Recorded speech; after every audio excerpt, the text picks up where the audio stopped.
Hola amigos, soy Blake Y soy Peyton. y hoy les mostraremos cómo hacer burritos. El primer paso para hacer un burrito es reunir sus materiales. Usted necesita salsas, tortillas y frijoles. El segundo paso para hacer burritos es engrasar las tortillas.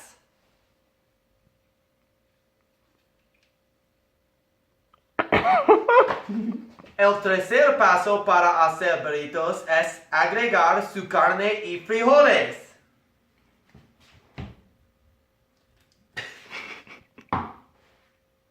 El cuarto paso de hacer burritos es agregar la salsa.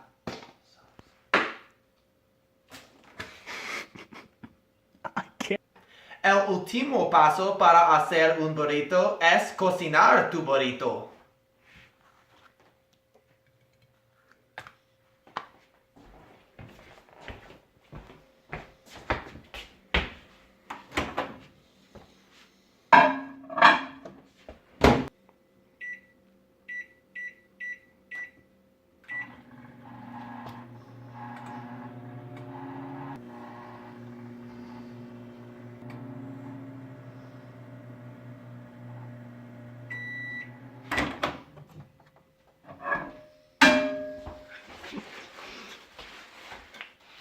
Bueno, estoy haciendo como cocinar algunas cosas con Blake y Peyton.